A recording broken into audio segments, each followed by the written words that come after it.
Hola, hola, digo, buenos días. El equipo está conformado por Andrea Nova, Isabela Rodríguez y les habla Matías Pedro. Vamos a hablar sobre la Escuela de las Relaciones Humanas, específicamente sobre dos autores, George Elton Mayo y Robert Owen. Iniciaremos hablando sobre la Escuela de las Relaciones Humanas. La Escuela de las Relaciones Humanas nació en la década de 1930 de la mano de Elton Mayo, un sociólogo y psicólogo que se oponía a las escuelas clásicas y científicas. Elton Mayo sostenía que la administración debía centrarse en los recursos humanos dentro de una empresa, puesto que asigna una gran importancia a la conducta humana, poniéndolo a las personas o al recurso humano arriba de las tareas y estructuras de la empresa. Lo más importante es que busca mejorar la productividad de la empresa usando elementos de la psicología y de la sociología. Es decir, que antepone el factor humano a los aspectos técnicos de la teoría clásica de la administración. Desde luego, a raíz de esto, la teoría administrativa sufre grandes cambios dentro de todos sus principios, dado que por primera vez el factor humano empieza a ser parte importante dentro de la administración de empresas. Factores que propiciaron el origen de la Escuela de las Relaciones Humanas. Necesidad de humanizar y democratizar la administración. En primer lugar, buscaba desligarse del mecánico y riguroso método de trabajo de la teoría clásica de la administración, adaptándose a los patrones de la vida democrática de la vida de los Estados Unidos, aplicando la democratización a los conceptos administrativos. Desarrollo de las ciencias humanistas. En segundo lugar, tomó como base los conocimientos y conceptos de la psicología y sociología para aplicarlos en las organizaciones industriales. La psicología y sociología trataban de demostrar que los métodos de la teoría clásica resultaban inadecuados. La filosofía pragmática de Jung y la psicología dinámica de Kurt.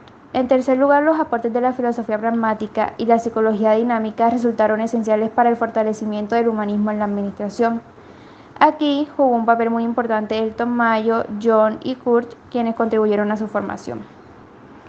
El experimento. Finalmente, el experimento fue realizado en el periodo de 1927 a 1932. Fue realizado bajo la supervisión de Elton Mayo. Las conclusiones obtenidas cuestionaron los principios de la teoría clásica. Principales representantes de la Escuela de las Relaciones Humanas. En primer lugar tenemos a Elton Mayo. Ante todo realizó estudios e investigaciones en algunas fábricas de los Estados Unidos. El propósito era demostrar que las relaciones sociales eran determinantes en la productividad de las empresas, lo que le permitió fundamentar sus teorías sobre las relaciones humanas que aún siguen vigentes. Asimismo, recalcó sobre los aspectos importantes como las necesidades emocionales de los empleados. Estas podían incidir en su nivel de productividad. Incluso llegó a concluir que cuando las relaciones laborales son positivas, ejercen una mayor motivación en los empleados, incluso frente a los incentivos económicos. En segundo lugar tenemos a Kurt. Los puntos más importantes que consideró fueron la motivación y la frustración, por lo que relacionó el aspecto psicológico del individuo como determinante en su productividad. Afirmaba que un trabajador enfrenta situaciones positivas y negativas, acepta las positivas y rechaza las negativas. Investigó sobre la motivación y la atención, cómo afectan la competitividad empresarial y el logro de objetivos. Y por último tenemos a Mari. Los elementos que estudió son los relacionados con la administración, la coordinación y el mando. En efecto, se oponía a la teoría clásica porque consideraba que no tomaban en cuenta los elementos psicológicos. Escribió un libro titulado La administración como profesión, el cual influyó para que se tomaran en cuenta los aspectos psicológicos en la administración. Les daba importancia a los conflictos en las relaciones humanas y cómo afectaban a las empresas. Por último, tenemos las características de la Escuela de las Relaciones Humanas. A partir de todas las características mostradas anteriormente, se puede reconocer a las personas o al recurso humano como el factor principal de la administración. Los trabajadores deben de ser tomados en cuenta como personas con sentimientos, deseos y temores, por lo que consideran que los aspectos psicológicos y sociales son determinantes para la productividad de la empresa.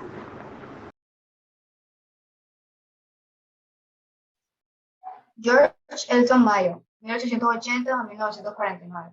George Elton Mayo nació en Adelaida, Australia, el 26 de diciembre de 1880. Fue hijo de George Gibbs Mayo, 1845 a 1921, ingeniero civil, y de Henrietta Mary Mayo, 1852 a 1930, un matrimonio que dio lugar a otros 6 hijos.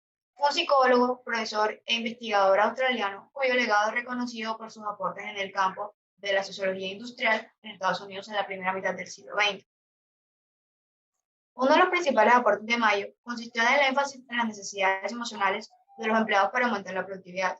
Este psicólogo promovía la idea de que las buenas relaciones laborales son más motivadoras que los incentivos económicos. Bueno, aportes de Elton Mayo. El principal aporte de Mayo consistió en demostrar la importancia de las relaciones sociales dentro de los ambientes de trabajo. El efecto Hawthorne. Este se refiere al aumento de la productividad de los trabajadores cuando perciben que están siendo estudiados. Mayo descubrió que la productividad aumentaba incluso cuando las condiciones de trabajo eran menos favorables. Al revisar las variables, descubrió que esto se debía a la atención que estaban recibiendo. Así fue como estableció la teoría de que los trabajadores eran más productivos en la medida que eran más observados. La dimensión social de la industria. Según Mayo, la comprensión de los problemas sociales es tan necesaria como la comprensión de los problemas materiales. Para este teórico, los incentivos económicos eran importantes para motivar a los empleados, pero más importante es la relación del trabajador con su entorno laboral. Un buen entorno laboral puede ser más motivador que unas buenas condiciones de contratación. Además, afirmaba que los trabajadores no pueden ser tratados aisladamente, sino que deben ser analizados como miembros de un grupo. Las normas sociales de los grupos dentro de los ambientes de trabajo son determinantes en la productividad de una empresa. Por último, las bases de nuevas disciplinas. De acuerdo con las teorías de Mayo, conocer las capacidades de un trabajador no es suficiente para predecir su productividad dentro de la empresa. Según él, las aptitudes pueden dar una idea del potencial físico y mental del empleado. Sin embargo, la eficiencia también se puede ver determinada por sus relaciones sociales dentro del ámbito laboral. Las afirmaciones anteriores inspiraron numerosas investigaciones y sentaron bases en el desarrollo de campos como la sociología industrial y la psicología organizacional. Por eso, a pesar de las críticas y cuestionamientos, el legado de Elton Mayo sigue vigente hasta el día de hoy.